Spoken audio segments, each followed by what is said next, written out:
breakdown of the snatch. I have two videos that I would like to compare. They're both makes. Neither of them misses, but they're separated by 8 to 9 months. And as you're going to see, two of them, they're very different techniques that I was messing with. I changed my snatch form a tremendous lot, and some worked really well, some didn't. These two both worked for me at the time, just different techniques. Again, they were separated by a little less than a year. So I'm going to run through them in order. The bottom one is going to be first, and the top one will be second. And you can kind of tell from the way I move and the way the bar moves, you can tell the difference between the two.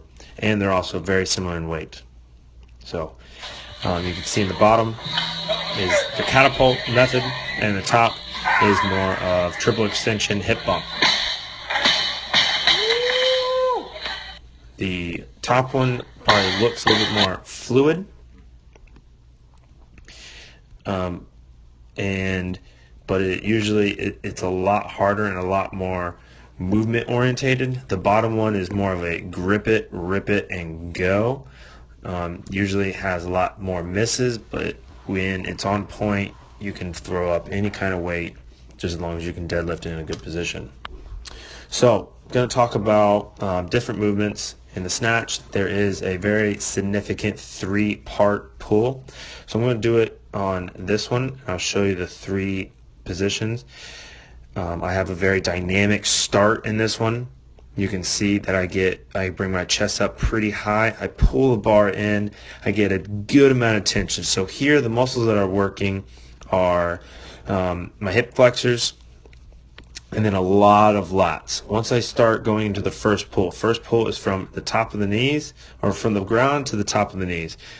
In the catapult method, your hips come up a lot faster than your chest, because once I get past the knees into the second position, into that catapult, you can kind of see that in this position, my knees never truly extend.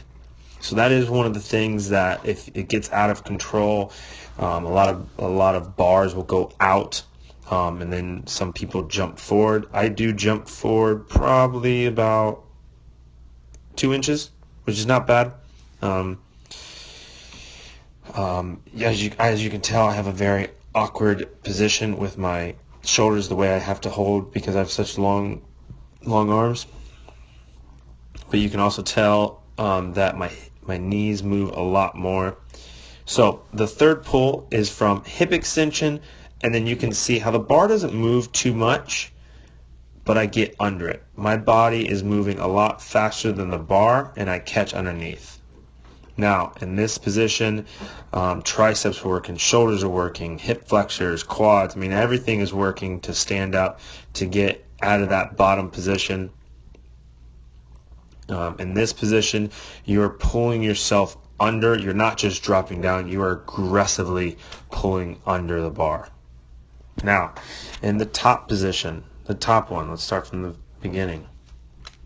Still a dynamic start, but you can see it's a lot more controlled, a lot more, most people would say graceful.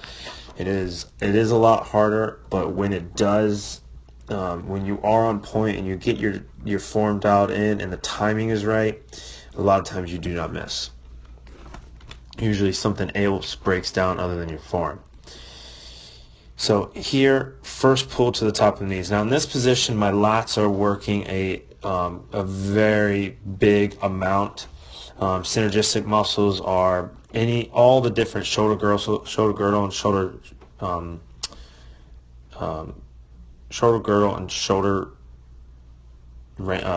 muscles, shoulder joint muscles. That's what I was looking for.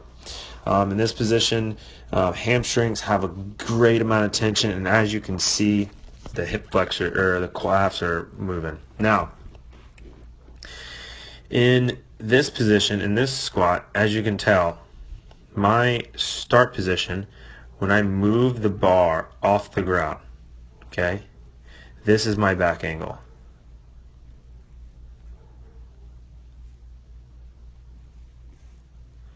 If I can get it. So that is my back angle. when I get all the way up, when I get to my first pull, this is my back angle. When I get to my catch position, this is my back angle.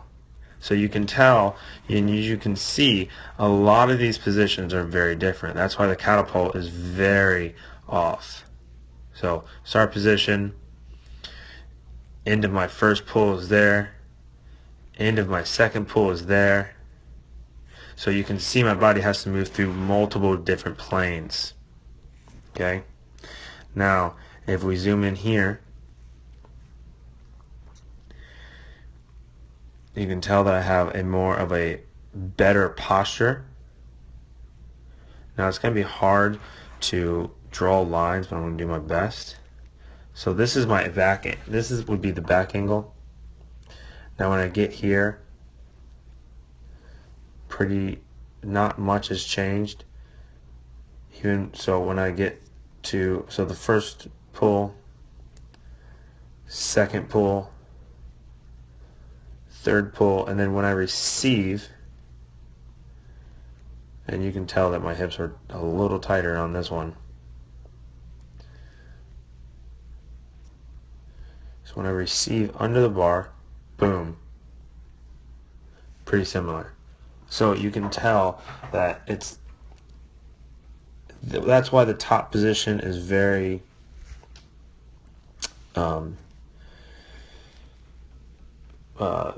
preferred by many weightlifting professionals, but it's not a all-encompassing. And then being able to go through all these positions, and you can tell that the catapult put my chest forward more, and being able to, let's go all the way to the front. We'll watch it in slow-mo from beginning.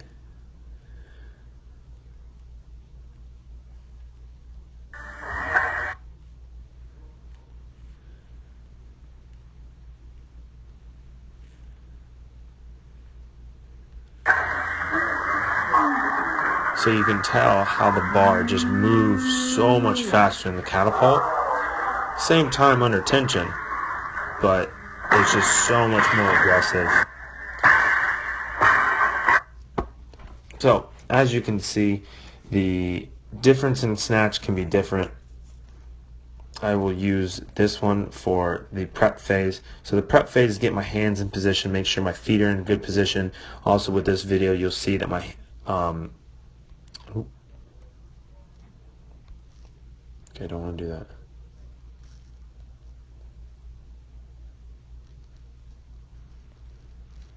I don't know what I'm doing here. Okay, so you can see in its top position that my feet don't really move too much from the start to the beginning. It just moves out.